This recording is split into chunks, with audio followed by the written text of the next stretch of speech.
Greg, I'm Bill Pace. I'm going to be your host today. Awesome. I've already made some announcements. I wanted to see what your preferences were about. You want people to interrupt as you have questions, or you want me to monitor responses or questions in the chat? I'm fine either way, to be honest. Either way? I kind of like interaction. I think it makes it more lively. So okay, that's fine. All right. So if you have a question, just unmute yourself and ask away. All right. So today we have Craig, I'm going to say that, Petronella. Petronella. Okay. He is the CEO of Petronella Technology Group here. He has about 19 years of industry experience in the area of cybersecurity. So he's also an author, published author, so you can look at that. It's probably in the Klaus announcements. So Craig, let me turn that over to you then. All right, I'm gonna share my screen here. Did you make me co-host? Yes, I you are. Okay, yeah. Awesome. All right.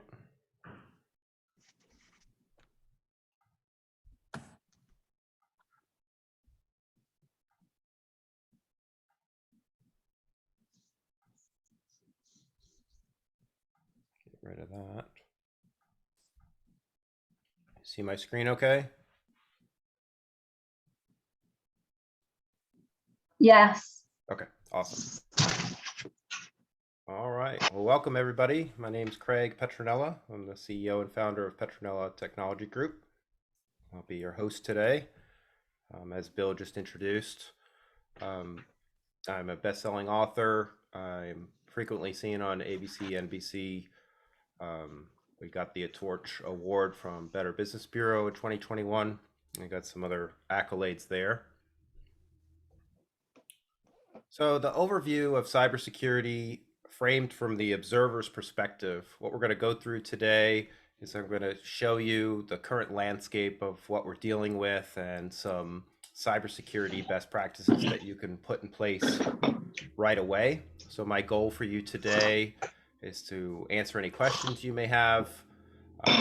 Obviously, we're dealing with some conflict right now with some adversaries, so we'll talk about that a little bit and just basically get a better grasp on cybersecurity and protections for yourselves personally, and if you own a business, for your business as well.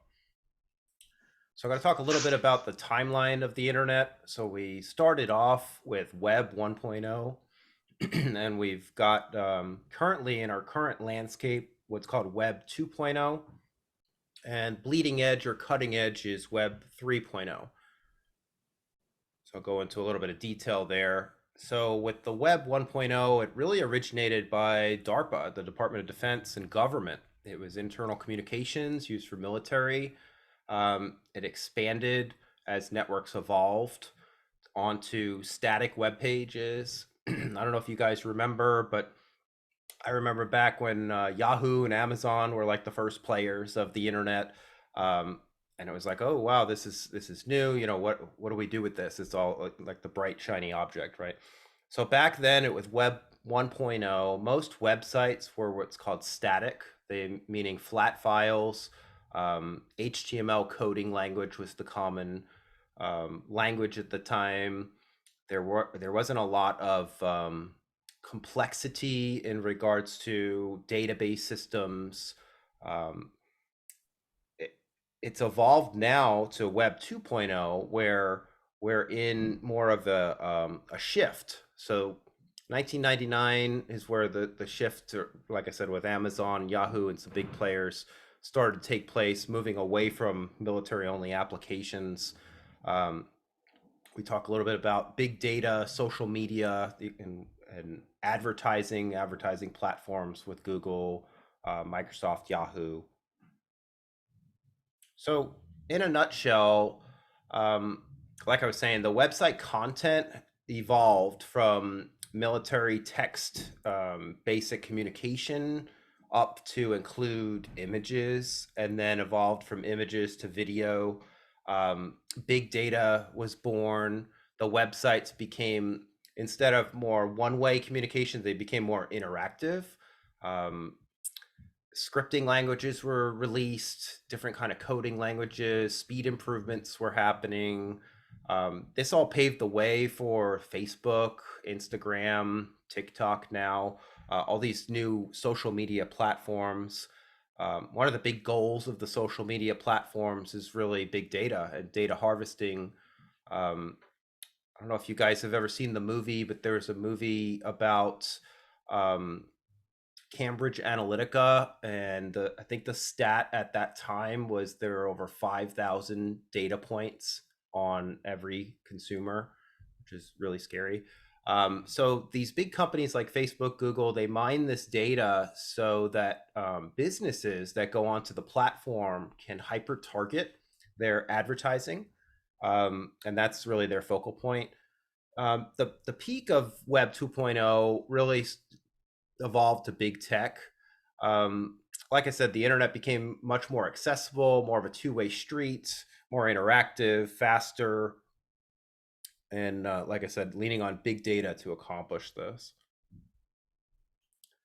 But there's a big problem. The Web 2.0 and what it's built on with the TCP/IP internet IP addresses, the framework didn't have cybersecurity baked into it.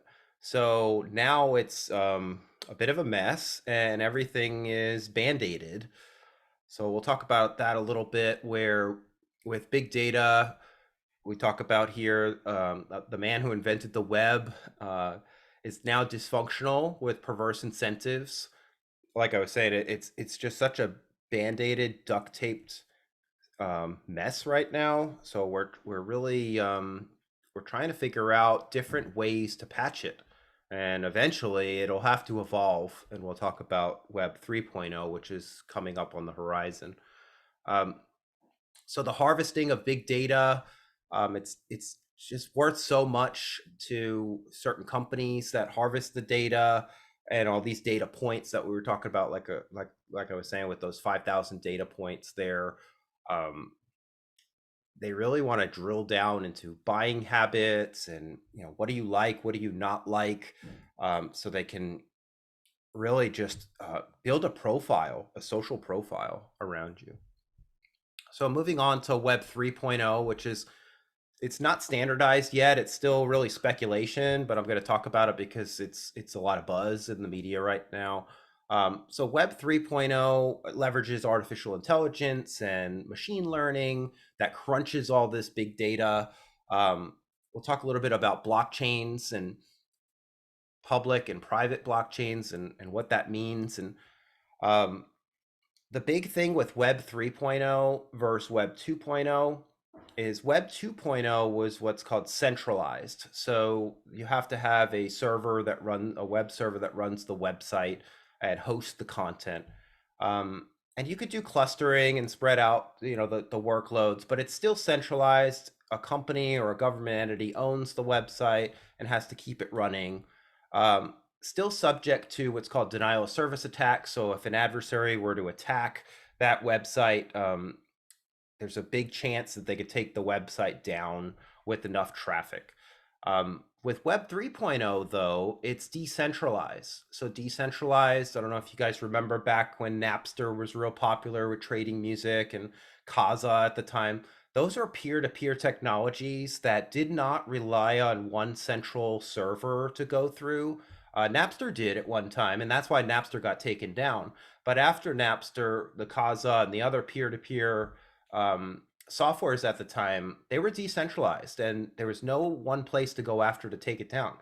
So Web 3.0 is really that emergence of focus on decentralization, and solves the problem of that denial of service example that I was talking about there. So it's going to be an interesting future with Web 3.0. It does leverage AI and artificial intelligence technology.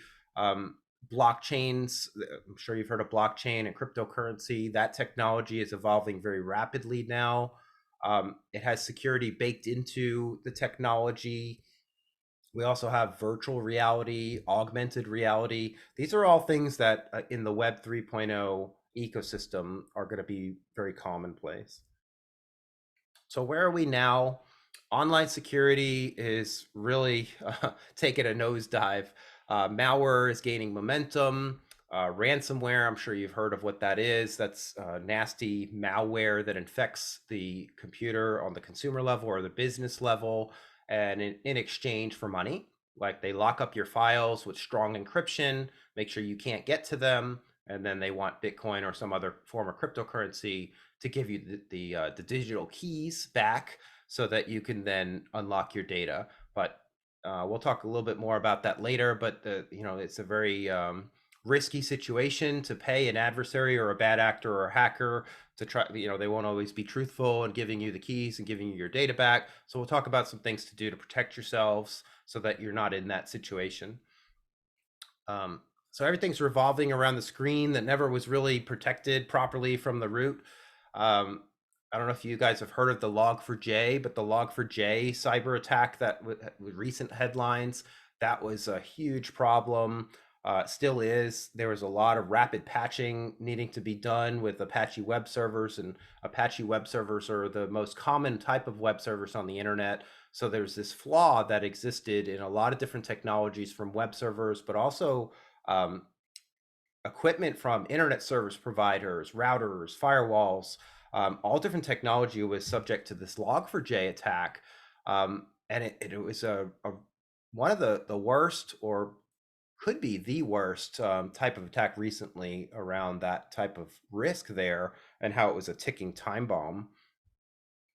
So in hindsight, our malware dinosaur example, he was running backwards, and maybe we had the wrong priorities at first, but this cyber security Asaurus is heading in the direction of forward progress, protecting the data that we all rely on so heavily. So cybersecurity really must be in focus now. The threats grow in tandem with the technical advancements. As complexity increases, so do the threats with cyber. There's automation in malware. Malware is also, the malware bad actors and the writers are leveraging technologies like artificial intelligence and machine learning. They're oftentimes smart and lazy, so they'll write scripts to basically jiggle the door handles and find which windows are open on the networks to figure out where, what vulnerabilities exist and how they can attack. There's what's called Keylogger Malware that exists, and this is malware that was responsible for all of the big headline breaches with Sony, Home Depot, Target, all those stores and big names were all infiltrated and breached by Keylogger Malware, which is software, malicious software that a bad actor will trick a user into installing on their computer or their endpoint. And what it does is it captures every single keystroke that's typed, and it could be on a mobile device or on a Mac or on a PC. There's all different versions of keyloggers, and it's a tool of choice for hackers to get information and exfiltrate that information back to then extend the threat and go beyond the endpoint level and hack into your social media accounts and get into your banking accounts and just really wipe people out. So we'll talk about what's called patented keystroke encryption software that stops that dead in the tracks. Should you have any kind of malware on your system, that puts a stop to it. There's what's called zero-day threats. Zero-day threats are malware or security issues that are not known to the author. So a zero-day threat in Microsoft, for example, or iOS, Mac, Apple iOS. These types of threats are held really close at heart for nation state actors. They don't want to let anybody know that they have them. They use them in cyber warfare. I don't know if you guys have ever heard of what's called the Stuxnet malware that was used. There was a movie that was about that particular malware, and at the time, I think it was back in about 15 years ago now, was when that came out, but it was very sophisticated malware that actually did physical destruction. And what it did was it physically caused the centrifuges in a nuclear plant in Iran to overspin and topple over and cause and fail and break and cause destruction there. So that was the Stuxnet malware. We've got phishing emails and social engineering and hidden Trojans now. Phishing emails are those emails that you get that look like they come from somebody that you know, a friend, a family member, but they're not. And we'll talk about how you can identify that. There are things that you can do in a phishing email, such as hovering over a link to see where, if there's a link in there or an attachment, where it's going. And oftentimes you could look at the from address, and if you click on it, you can see who you can kind of rip the covering or the band-aid off and see where the real from address is. And there's what's called email headers that we could look at. So there's all these different things that we could do. And then there's these hidden Trojans and hidden risks, much like the zero-day threats. There's what's called rootkits that are malware or malicious software that gets into your endpoint and really is surveillance and monitoring of your systems. So we're like in this period of time now where we're in between webs. We're in the Web 2.0 stage, but we're doing some things in the Web 3.0 ecosystem. So we're kind of in between right now, but there's a huge exponential rate of growth happening right now. Even quantum computing is making huge advancements. So we've got smart cyber practices. We've got what's called password managers and keystroke encryption and AI-driven extended data response tools, or XDR tools. We talked a little bit about the keystroke encryption technology. I'm going to talk about password managers. I'm sure that you guys have passwords to a bazillion different websites, and you probably, like most humans, are maybe not the best with passwords. So we highly recommend you use something called a password manager. If you have an Apple iPhone, Apple has introduced this in the software where it'll help you actually choose strong passwords and keep track of them. But taking that a step further, if you use a Microsoft or an Apple device, you can get what's called a password manager software package, such as Gatekeeper or RoboForm. And these types of software systems will keep track of your passwords to all the different websites that you go to, and you program them so that you are never using the same password over and over, and you greatly enhance your security. But going above just passwords, I always recommend enabling what's called multi-factor authentication, and do that second layer of authentication using software called either Microsoft Authenticator or Google Authenticator. There are typically more than one option when using a second factor like that. Most folks will use what's called SMS text. I do not recommend using SMS text anymore due to the threats around man-in-the-middle attacks, and we'll talk about that some more later. But one of the easiest takeaways from today's presentation is, if you're not already using a password manager, definitely use one. If you need help with that, just let us know. But password managers and the passwords to your systems are most likely not as secure as they should be or could be, and that's a really easy way to amplify your cybersecurity. AI-driven or artificial intelligence-driven XDR tools, that's really new technology. Back when, just probably 5-10 years ago, a lot of people thought, firewalls, you should have a firewall, and it's going to protect you against almost anything. Well, nowadays, firewalls aren't as powerful as they used to be. So you need something newer, and an XDR appliance is something that sits in between your router and firewall at your home or at your office. And what it does is it's just watching your network constantly to see if it sees any malicious or strange activity. And if it does, it has artificial intelligence to look at the patterns to see, well, what's going on here? Is this a threat? Is this lateral movement? Is there some type of malware on the network that maybe got past the antivirus layer or one of the other security layers? And tied to the XDR solution is typically what's called a SOC, or a Security Operations Center, where for 24 hours a day, 7 days a week, there's cybersecurity experts that are analyzing the reports and the data that's coming out of that appliance real time. And it's a very, very powerful tool to detect these modern threats. So we'll move on to what's called security awareness training. We talked a little bit about phishing a little bit ago.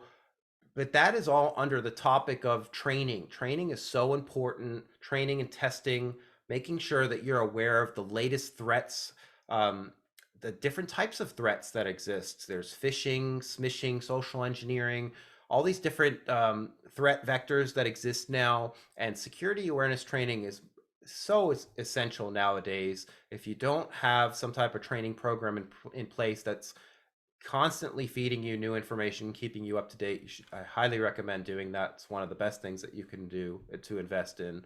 Keeps you aware. It teaches you how to protect yourself. And for example, smishing, with the issue that's happening right now with Russia and Ukraine, you're going to see a lot of phone calls coming in to your phones and your mobile devices and your business, that just the volume is going to increase, and they're most likely going to be automated. And what smishing is it's a text message that comes from somebody that you don't know, or sometimes it could be spoofed and look like or appear like it comes from somebody that you do know. And it usually has a link in there that is a little bit different than something that is recognizable. So if it's Amazon, for example, it might have a little bit of a change to it, maybe Amazon with two N's, or a little different variation in the spelling, and they'll try to get you to click on that link. And you definitely do not want to click on any links coming from a text.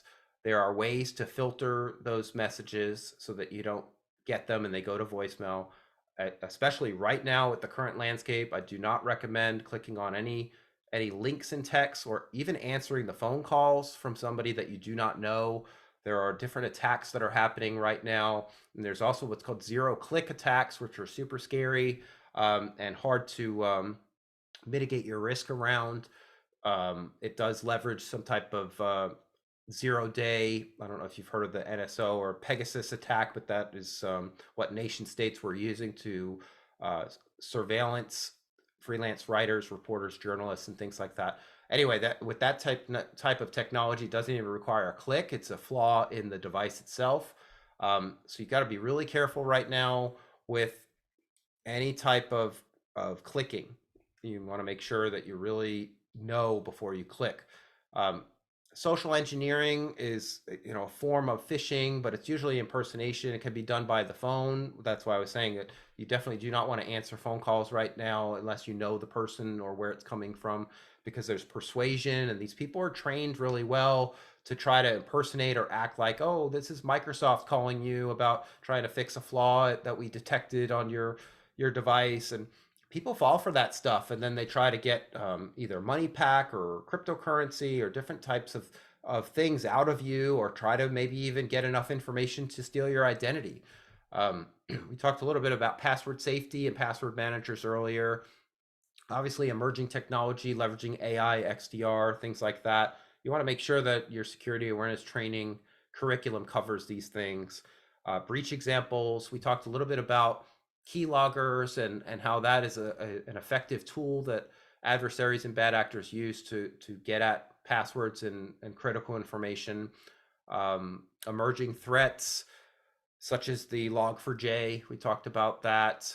Some of the really ramping up with the smishing. Best practices, we'll go into more detail there, different types of malware that exist nowadays. So obviously don't click on anything. This goes for email, text, anything like that. Try not to click. You can type the URL, but be very careful typing the URL. If you misspell the URL, bad actors typically are registering that misspelling of a domain name and putting malicious software on that web server. So be real careful typing the URL. Actually, I go back to my recommendation on using a password manager. So for example, if you bank with Bank of America or something like that, you can store that URL and your credentials securely in what's called an encrypted password manager. Then you don't even have to type the URL. So for places that you frequent, like banking or websites that you commonly go to, use a password manager. Don't even type the URL, so you could skip that step, because if you're not the best typer, you might make a mistake, and then that could cause you to go to a website that you normally wouldn't go to, and can cause a risk there too. If you do see a URL in an email, you can hover over it with your mouse pointer And oftentimes it'll show you where that URL is going. So for example, if it says Amazon.com in the body of the email, but you hover over it and it says like abcd dot whatever dot Amazon dot whatever dot com, it's obviously not just Amazon.com, and it's taking you to a different place. But if you don't hover over first, you're not going to know. You're going to click on it. You're going to go to that bad place, and that's how you can get bad malware on your system, such as a keylogger. So you don't want to reply or forward any odd or unknown emails, and the same for SMS messages, because what that'll do is you could cause the recipient to get infected, but it also could trigger an alert back to the person that sent it that you opened it or forwarded it or did something with it, and alert them that, hey, you fell for that, and they could then do social engineering or some other attack vector to get at you. Try not to visit any odd or unknown websites that you normally wouldn't frequent if you're doing research or anything like that. You got to be really careful, because that's where you can get infected with malicious code or malware on your system that's embedded on that website. One of the best things that you can do is patch and update your systems. This includes your mobile devices as well as laptops, desktops, etc. You always want to patch them. There's Patch Tuesday. You probably heard of that. Patch Tuesday is when Microsoft, often comes out with all their patches. So here's the trick and secret with patches. Don't rely on the technology to say, yes, I want to install patches automatically. There's a setting like that in Apple. There's a setting like that in Windows. It doesn't always work. So here's the thing with patches. They always come out at the worst possible time. You're in the middle of a phone call or meeting or whatever, and they want, hey, we want to install this patch. Set aside a time every week to install patches. When you install the patches, go manually to check for patches. And after you check for them and you install them, reboot and do the same thing again. Check for patches right away again. And keep doing that until the system says, you're good, you're up to date, no more patches available. If you don't do that and you don't repeat that step, you are very likely to not get all of the patches. So that's just for the operating system, but you actually have to patch all of the software on your computer in addition to the operating system. So the more apps you have installed on your phones, the more stuff you have on your computer systems, you got to patch all that stuff too. So it quickly becomes a big job. So you may want to consider software to help you with the patching. There's some automation software that we could recommend for you guys to help you with that kind of stuff. But patching is so important, because that's how these security flaws and gaps and holes are plugged. That's how they're fixed. And they come out regularly, at least once a week. And if there's a threat that was detected, they'll do an emergency patch and come out with that too. So another best practice is try to reduce the amount of software that you have on your system. Uninstall things that you don't need or use. Do the same on your phones with the apps on your phones as well.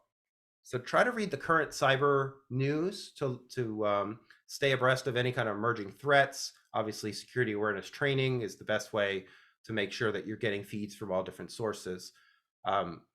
Never give your credentials to anyone. Never reuse the same password or credentials on any website. There have been so many breaches with the IRS and Sony and all these different hacks. All of our information is out there. So you have to think of it as, okay, they most likely got my email, and they most likely have a password I've used at some point in time. So never use that stuff again and repeat it, because that's the first thing that a hacker's going to try. They're going to load those databases of breaches into their software, and they're going to try all the different variations of it. And that's going to be the easy way in for them.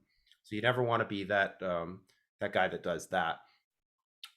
Don't store your passwords on a online anywhere. Don't put them on sticky notes by your computer. Like I said, don't use the same password over and over. Always use a password manager that is encrypted. And before even using a password manager, though, like I said, assume that you're infected now. The very first thing you should do is install what's called patented keystroke encryption. At that point in time, that'll stop, if you're infected, that'll stop any kind of keylogger right dead in its tracks. And at that point, and only at that point, you can then change your password securely, use a password manager to help you keep up with that. and just go down the list basically. And each time you do that, and as you continue to do that, you're vastly improving your cybersecurity maturity level. So home Wi-Fi, obviously with COVID, a lot of people working from home, a lot of people stuck in their house. You got to be careful with the wireless that a provider such as Spectrum or AT&T has given to you. They're often using a default password that's only like 8 or 10 characters. And yeah, it might be a mix of numbers and letters, and it's just not secure enough these days. So you want to try to change that. Ideally, don't use the Wi-Fi that comes from the provider. Buy your own and secure it with your own technology. Use the latest technology for wireless. WPA3 just came out, and use a strong password with that as well. Again, don't repeat that password on any other device or any other website that you frequent. Another tip on wireless at home is try to segment your network. So try not to use one SSID or one wireless network for your house. Try to do at least 2.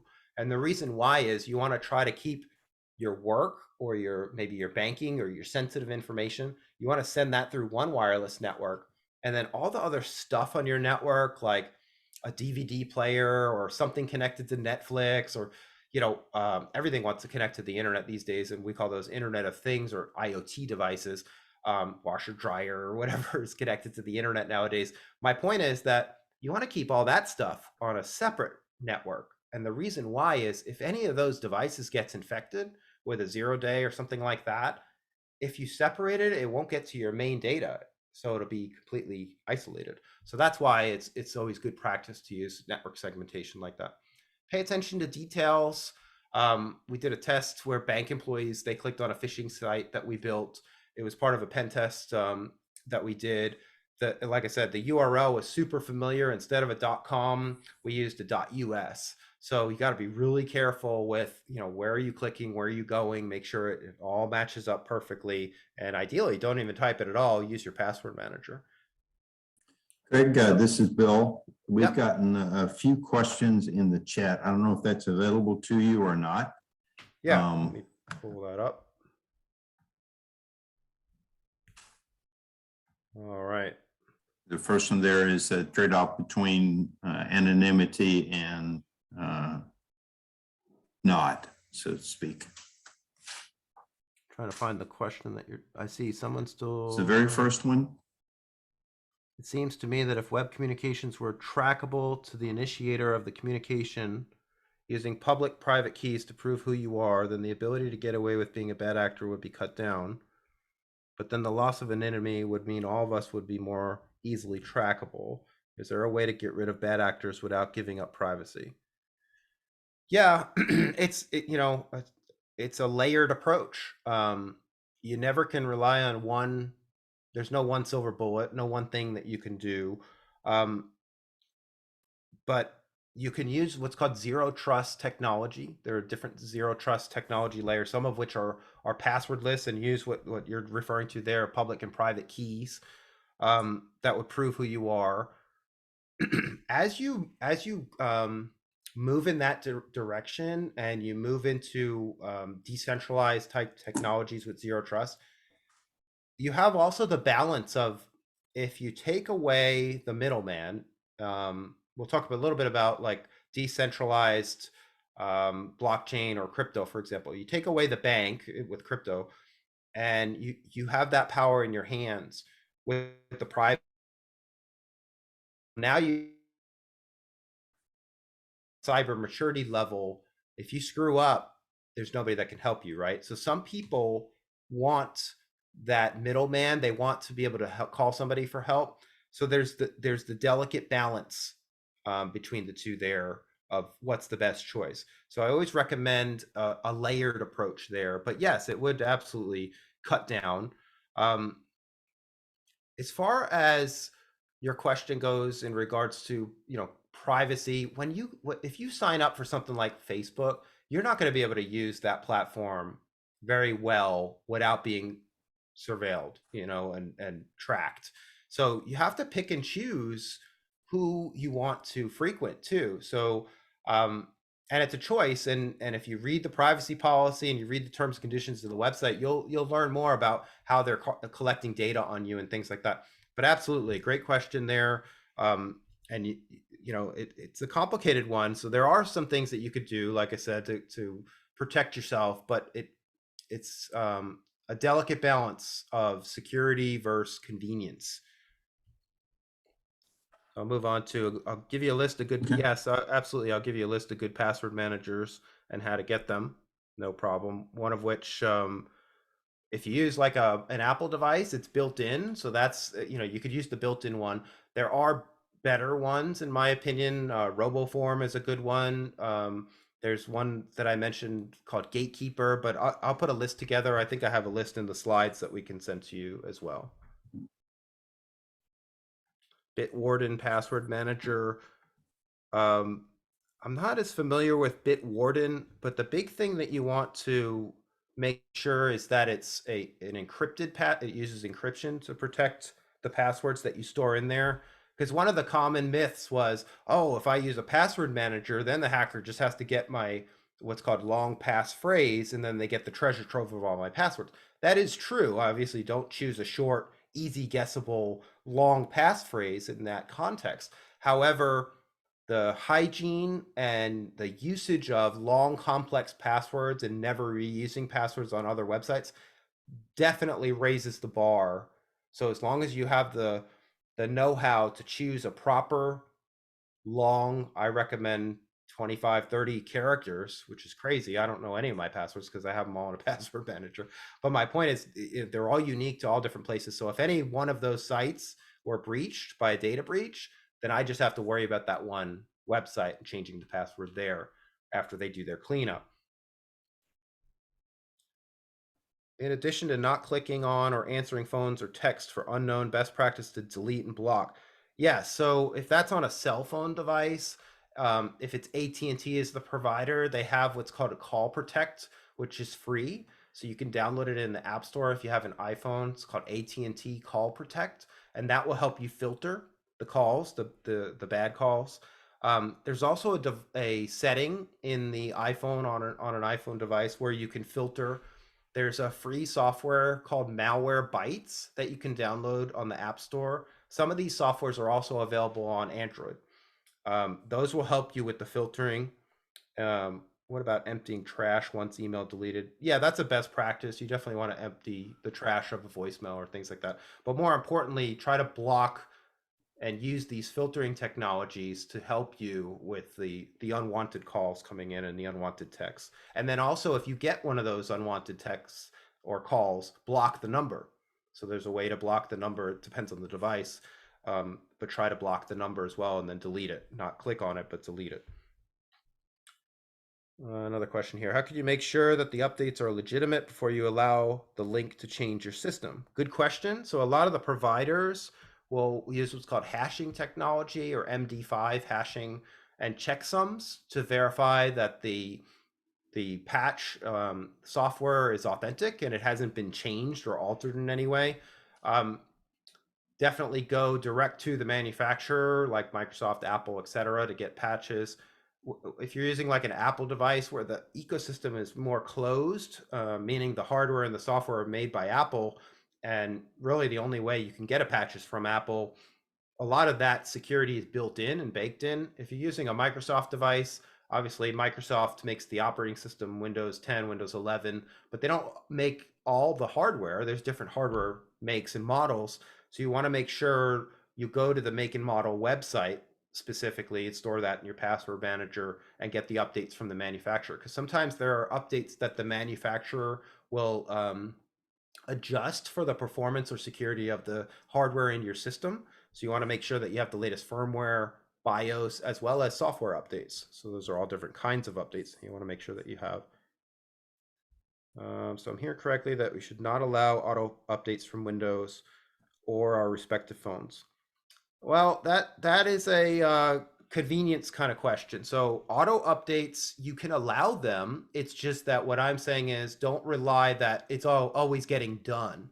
So specifically what I'm saying is you can put the feature to auto update your system, but I'm saying also take the time to manually check in addition to that because I have seen many real world examples where folks thought they were auto updating. They had the feature turned on and they had many updates that were not properly installed.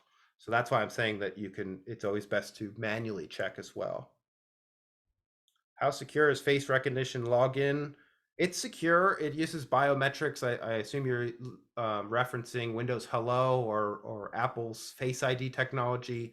It's a layer though, right? So if you're using a password manager and you're using a unique and very long password to your bank, for example, and then in the banking app, it has the option to use Face ID.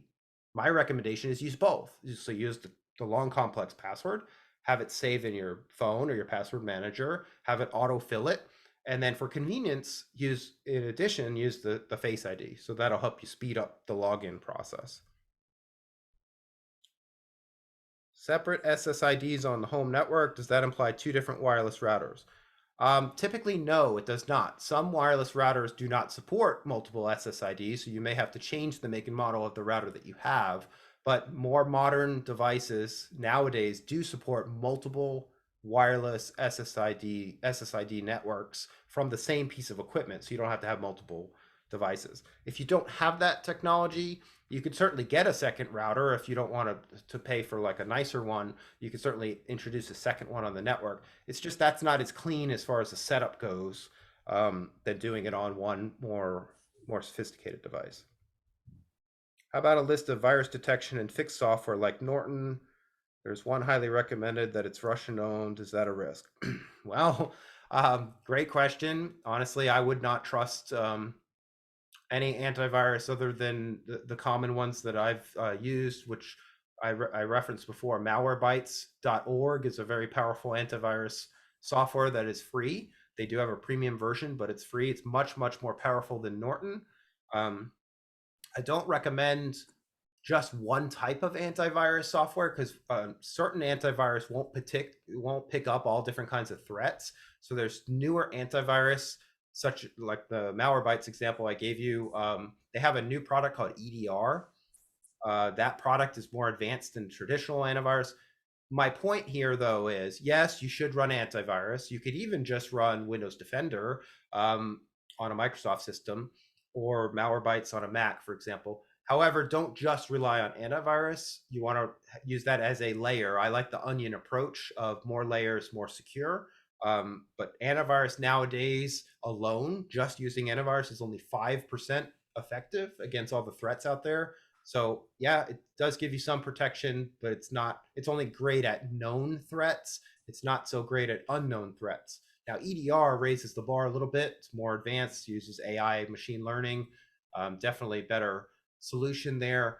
And it has what's called heuristical scanning capability. So it can kind of use AI to predict, weird behavior and things like that and help block. So that's definitely something to consider as well. Is there a specific patented keystroke encryption tool that you prefer? Yes, I use the one that is made by the patent holder, which is called Strikeforce Technology.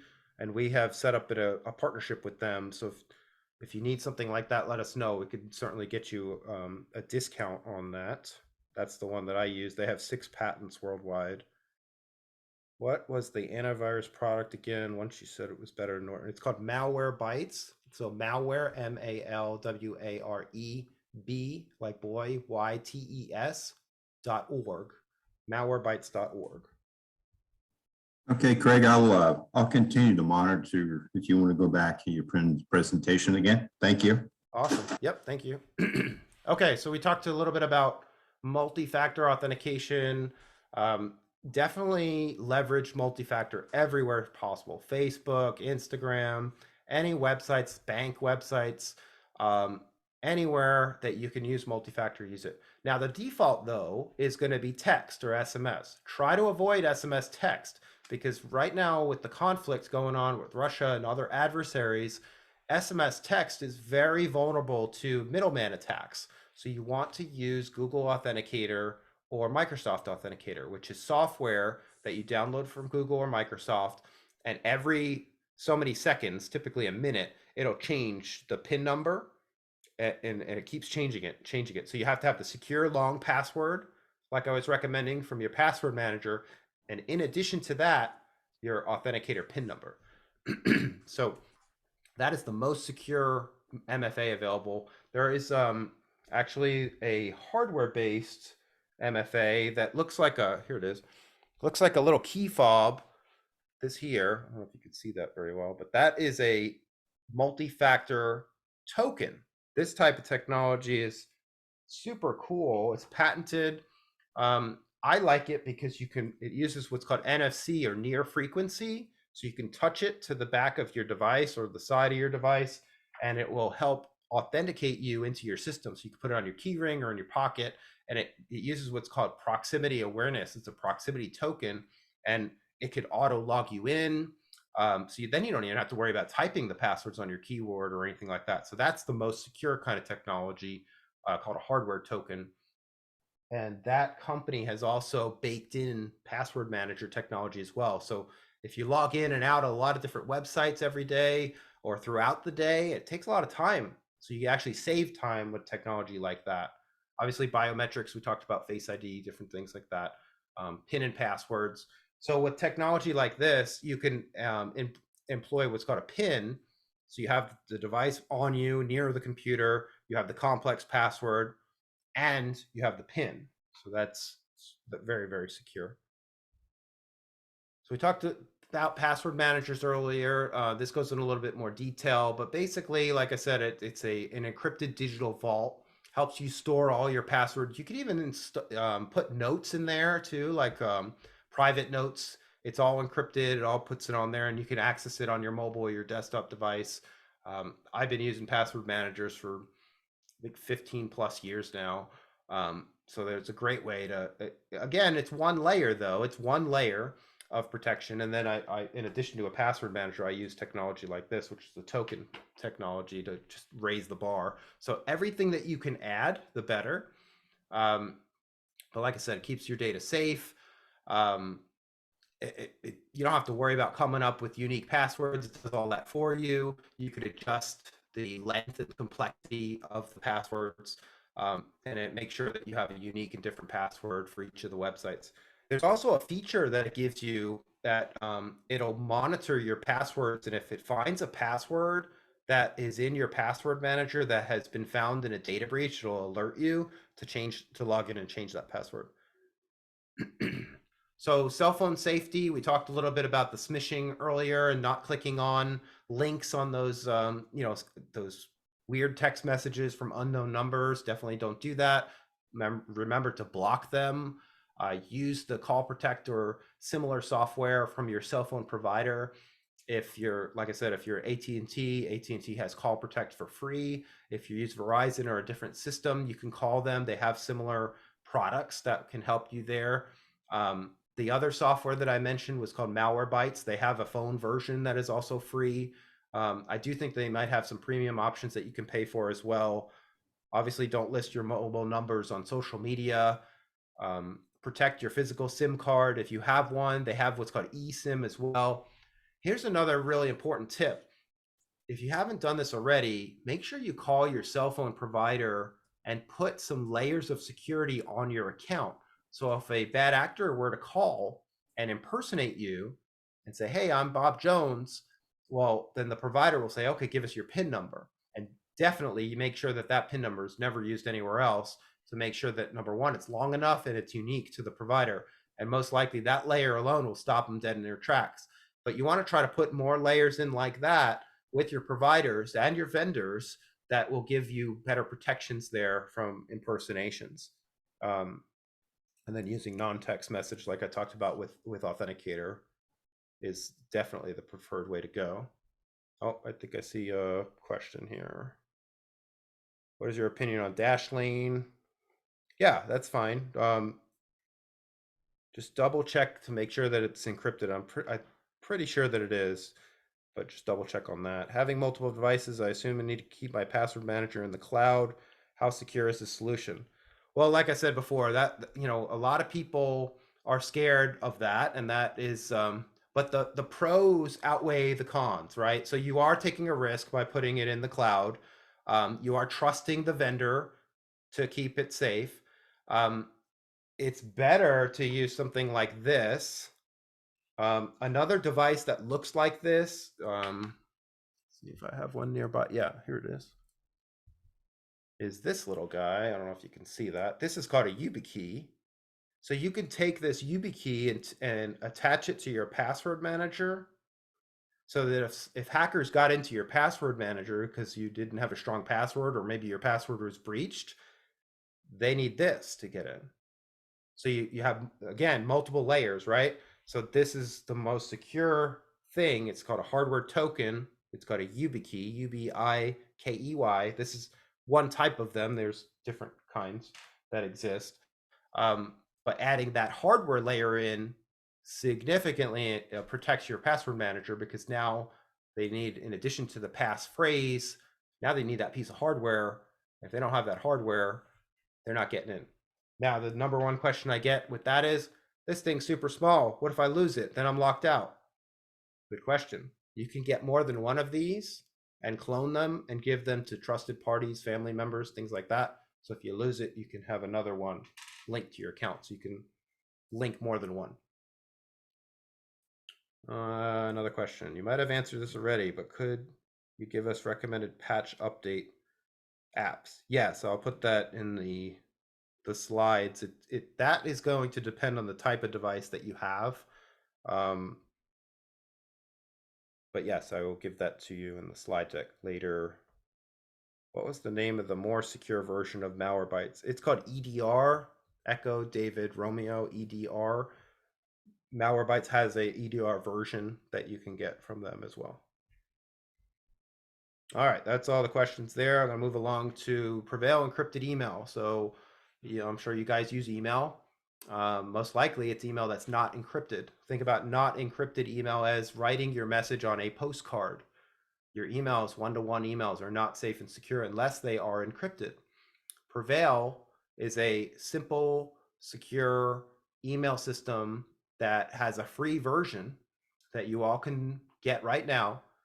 And it's zero trust, meaning once you set it up on your iPhone, your Droid, or your Mac, or your PC, it sets up that public-private key pair that another gentleman was asking earlier, and then you don't even need to worry about a password. So the only recommendation with this, I use this technology, it works great. My only recommendation there is you have to put your keys, your public and private keys, especially your private ones, on more than one device, and set up a trusted recovery group. Because if you just put it on your iPhone and then it's lost or stolen, you're never getting into that email again. So you need to make sure that you also have it on your PC or something like that as a backup. Or in addition to that, you can have what's called a trusted member in your recovery group, and that person can then authorize to recover your account. If you don't do those things, and many people have done this, where they install this and they forgot that step, or for whatever reason, they lost all their access, and there's nothing Prevail could do because it's trustless. So it's all encrypted. So this is where I was telling you earlier about decentralized kind of technologies as we kind of evolve in that direction, which I think it is a good one. It also puts more responsibility on consumers and the individual as well to be more responsible with security. You might have heard of Signal or WhatsApp. Signal is awesome. It's end-to-end encrypted. So if your computer system is got malware on it and people are snooping on you, if you install something like Signal, you can stop the snooping and the eavesdropping. However, one very important tip, you have to have the keystroke encryption on the system first before you put something like this on there, because if you don't, and you're infected, and you put something like this on your system, and you set up a brand new account, and you have a keylogger on there, guess what? Your keystrokes are going to get captured. They're going to get into the system. They're going to know you installed it. Does you no good. So you got to make sure that you have the keystroke encryption first. Just saw a question. Does receiver of encrypted email need a copy? So how it works is, so the answer is yes.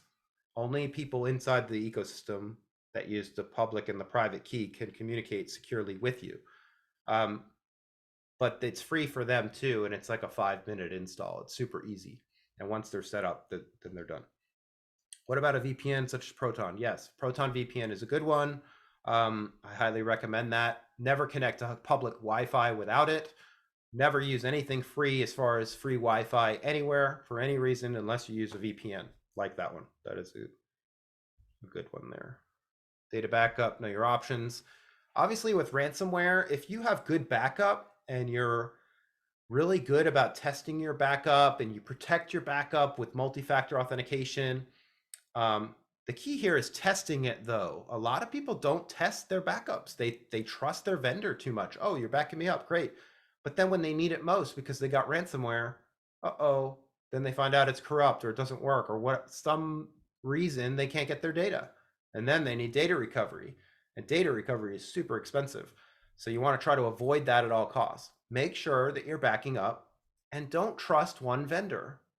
Do more than one. Yeah, it's going to cost you a little bit more to do more than one vendor. But guess what? You're going to thank yourselves that you made that decision, especially when Amazon, Google, Icloud, these storage options, yeah, they cost money. I think Amazon Photos, if you're talking about backing up photo, I think it's free. My point is that you don't want to trust one vendor because if that vendor's breached, then you could lose your stuff.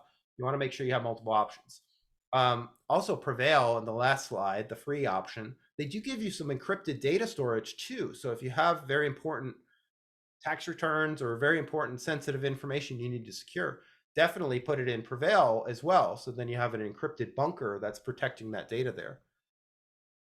I don't recommend storing important stuff on little thumb drives anymore. I mean, you can, and you can encrypt them, but if you're going to do that, do it as a secondary layer. Don't do it as the only primary, meaning if you're going to use iCloud and a device like that, fine, that's okay. But don't just use a USB device like that. These things, a lot of people don't realize they die. They only work a finite number of times. And one day you're going to plug that thing in, not going to work. So you're going to need an extra layer of backup. And there's very limited recovery options on those too, by the way. It's expensive to do data recovery, and in the event that you can recover it, it's very difficult. Like I said, third-party data hosting, we talked about that. Free up memory, try to protect your children's pictures and the data that's most important to you. Keep the device mobile. Like I said, backups, update, make sure you test the backup. Redundancy reduces loss of risk. 9 points of protection here with spam email blocking. What's nice about the Prevail encrypted email system is you could also set up trusted layers and trusted circle members. So it's really hard and very easy to know when a bad actor is trying to send a message. So it's just a great system to really weed out all the junk. We talked about password management. Obviously, updates and patches, super important, data backup. We talked about XDR, encryption, firewalls, training. Managed cybersecurity is an option too. If this is too much to do on your own, there's certainly options there to have a company that you can outsource it. This is some useful information as far as links go. FBI and CISA put out ransomware tips, training. This goes on under the umbrella of security awareness training. So these are some good government resources where you can get tips, tricks, alerts, threat landscape information. So the future of cybersecurity, imagine that the internet is a digitized framework of quantum mechanics. No one owns it. No one really knows what it is. No one understands the origins, but everyone relies on it. It's obviously evolving. Current speculation centers around quantum computing. It's full of question marks at the moment, constantly. One constant doesn't change, which is obviously cybersecurity is always going to be the top priority and paramount. Data is one of the most sought after thing that an adversary wants. They want data on you. They want to use that data for ransomware, to hold you hostage. They are, one myth is, oh, I'm just one person, or who cares? They don't want my information. Actually, they do want your information because most likely you probably have decent credit or good credit, and they could steal your identity pretty quickly. And it's an easy theft for them. So it's an easy target, low hanging fruit. So try to do some of these recommendations that we're giving you here to make you less of a mark and less of a sitting duck. They're not that hard to do, and they're easy to implement, and you can do them quickly. While we may have right now be between the Web 2 and the Web 3, we don't know where it's going. We don't know if Web 3 is really going to be the end, but we do know that obviously cybersecurity is going to be critical, even with blockchain type technologies. So obviously the web is full of sitting ducks. An ounce of prevention is worth a pound of cure, right? The old saying. So proper preparation prevents cyber attacks, and don't be a sitting duck.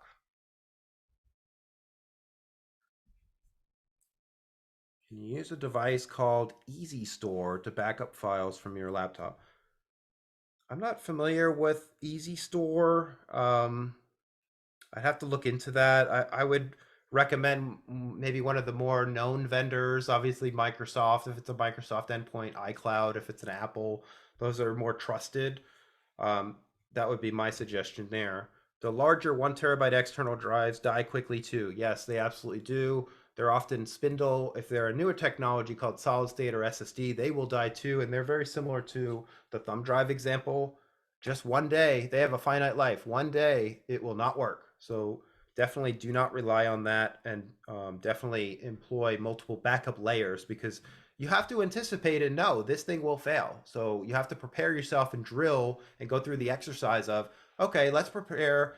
Let's pretend everything failed today. What do I do? How do I recover? Where do I go? And check all those systems and be diligent about that. Do you recommend a specific XDR appliance? What do those cost? I do. There is one that we use called Blue Shift. If you contact us, I can give you their contact information and all their details there. They're not that expensive. I mean, at a home level, I think they're maybe $1,500 or $2,000. I know that might seem really expensive, but it's really priceless on what it does as far as the protections that it brings to the table. Oh, by the way, with technology like XDR, let's say you were in a simulation or a situation where a 0-day patch came out at 3 in the morning, and you wake up at 10 in the morning that day, and hackers are pounding away at that exploit. If you had XDR technology as a layer in your cybersecurity, it would intercept and block that attack until you had the time to patch. And you may be in a situation, maybe you run a business and you can't patch because maybe the patch breaks something. Maybe it breaks like in medical, for example, a lot of the medical offices we support, or a law firm, they have medical specifically have expensive x-ray machines and different things that they use. Sometimes these patches break things, and you can't have that break a $1 million piece of equipment. So you need technology like an XDR to be monitoring and making sure, hey, look, we know that this is an unpatched system, but we can't patch it for whatever reason. So we have to use something like XDR and Security Operations Center services to make sure that, okay, we're still going to be able to block that kind of attack. So another question came in here. Can you please include a few good storage layer options? Absolutely. Like I said, it's multi-layered approach. Apple, iCloud, great. Use another device, or it depends on what you're backing up though. So like if you're backing up files, or if you're backing up photos of your kids, for example, and use an iPhone, iCloud's easy. It's easy and it works well. Just remember to enable the multi-factor with iCloud if you're using an iPhone. And you could also back up those files to a device like a thumb drive or something like that as a secondary layer, and that's good hygiene. It's just you don't want to do one or the other. You want to do both. And then whatever your risk tolerance is, you may want to do a third option. So like, I like tangibles. So I might use a hard drive or a thumb drive, put my stuff there, put on it, and then put that in a drawer. And then every day on an everyday basis, I might use iCloud. And then maybe once a month, I might move stuff over to that thumb drive. This way that, that device is not used, it's not being used constantly. So its lifespan will be greater, but I still have the layers of disconnected storage and hot online storage. All right, another question here. Check whether backups work. Do I really need to be do a restore? Yes, actually you do. Doesn't have to be a full restore, although I do recommend, at least once a quarter to try to do a good amount of restoration. It doesn't have to be like let's say you have 10,000 photos. You don't have to restore all of them, but maybe you pick 10 of them.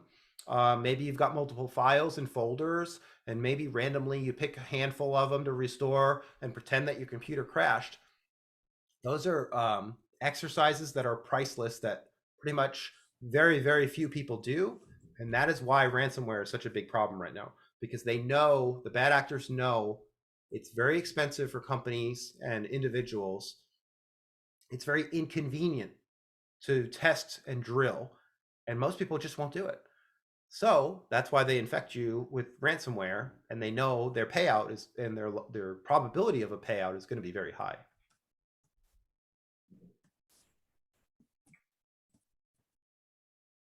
I'm worried about my 94-year-old father can only use a super simple solution, but has limited memory, but is well-to-do. Solution.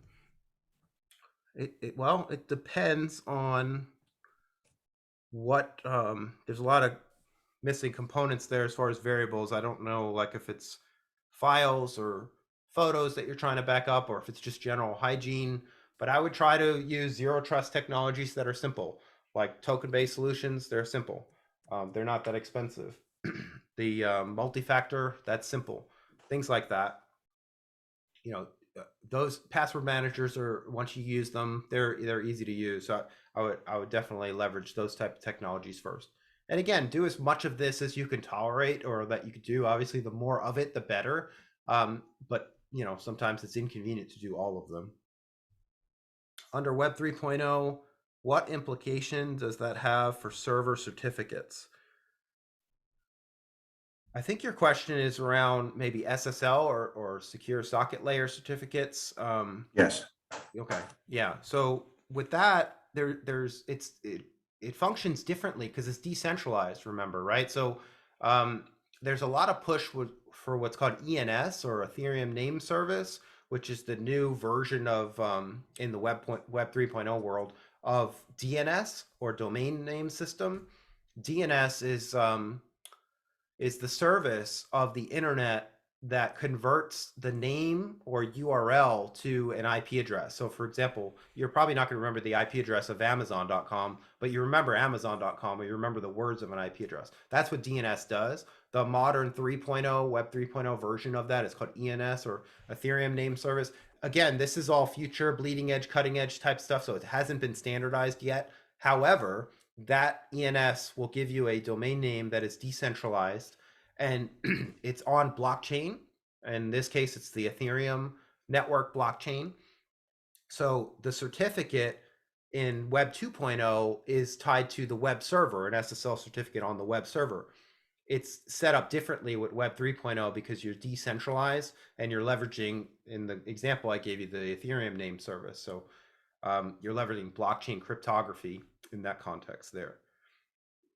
Does Malwarebytes Premium include EDR? I think they're two different products. I think EDR is the product that typically is used for businesses, but they do have a license count where you can get it for home.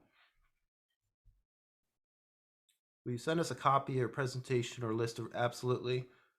So you have to worry about hardware tokens failing. Yes, again, batteries die, hardware dies, right? So you can get more than one. So if one fails, you can use the other. That's why I always recommend redundancy in multiple layers. Everything fails. One day, everything fails. So you have to be prepared. I think that was the last question. Yeah, I just wanted to comment, the Ali office will send out the presentation through the email. Awesome. Malwarebytes Premium does not scan the entire system. It does scan the entire system, but EDR specifically gives you better protection against new threats like ransomware. Any type of software like Malwarebytes is mostly best at detecting known threats, when you get into heuristical and EDR technology, now you're leveraging AI and it's monitoring your system, and it has those extra layers of protection for threats that are not yet on your system, but maybe you're opening an email and you check an attachment and it scans it in real time, for example. It could find threats that way, so it enhances the data. That's why it's EDR is recommended. But again, it's a layer, right? It's not a bulletproof silver bullet kind of layer. You don't just use that one thing. You would incorporate that layer into your whole model.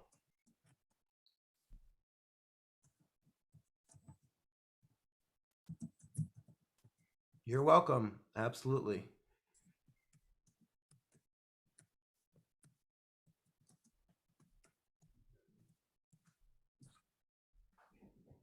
What is your perspective on unmanaged devices in IoT?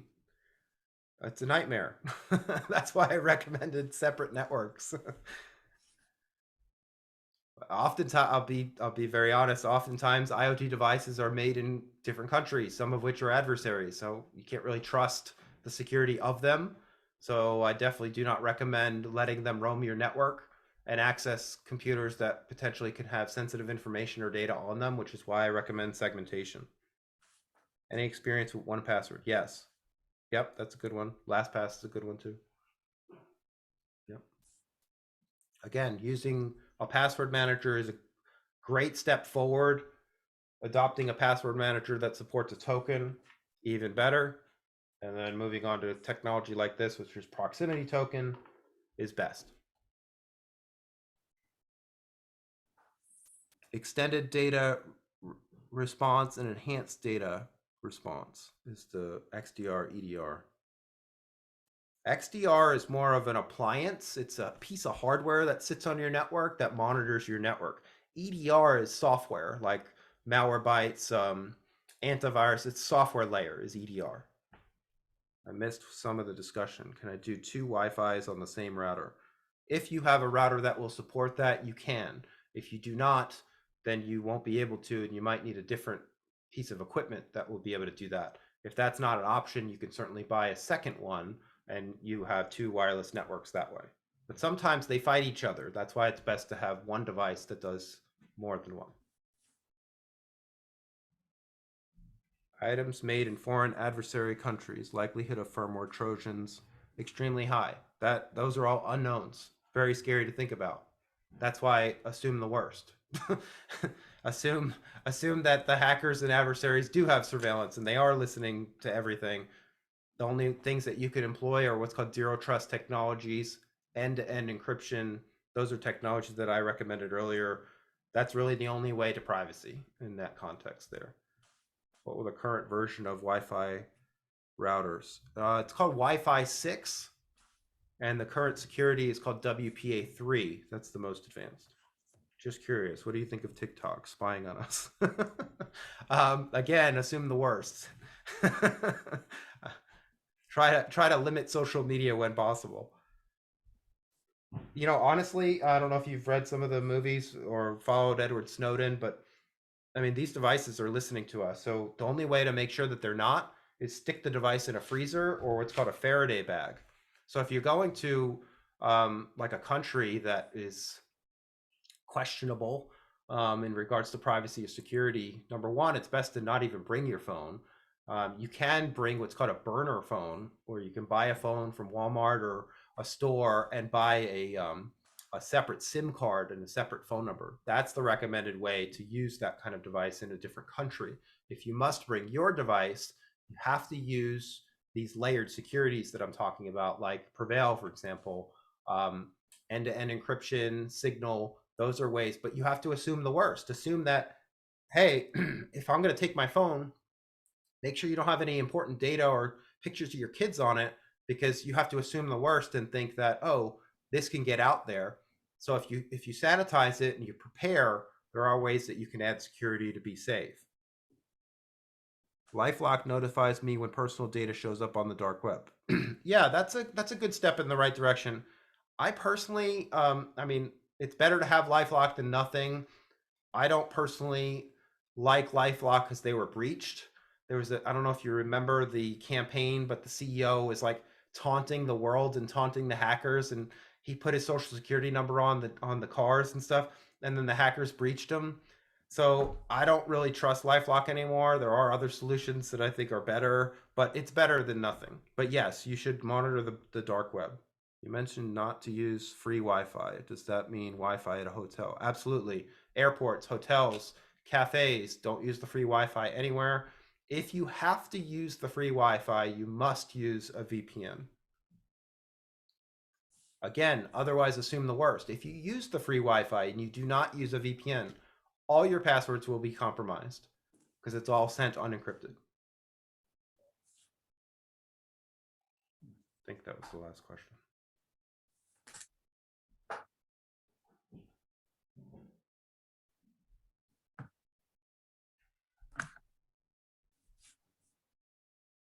Okay, if that's all the questions, I want to thank Craig for a very interesting, very timely presentation today. I'm sure that a lot of people gained some valuable insight.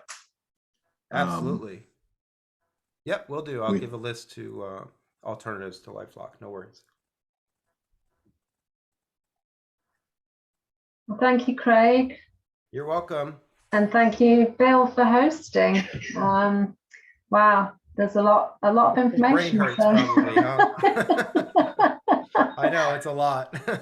I'm going to go and live in a cave. Yeah, I'm going to go back. Thank you. I'm coming to join you, Joan. Go back to pen and paper. That's right. You have a recommendation for a VPN. Proton VPN is a good one. Nord is a good one.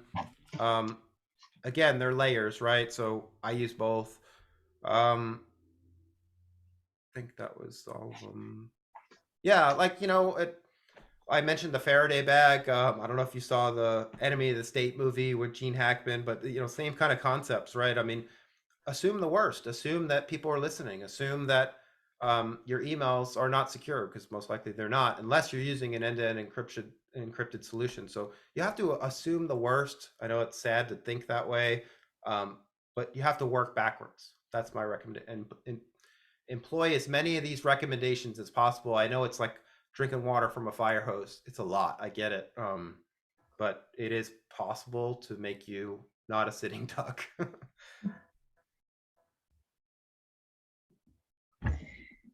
All right. Well, thanks, everyone. All Hope right. Thank you. Hope you all have a good day. All right. Thank you. Bye. Take care. Bye. Thank you very much. It's quite informative. You're welcome.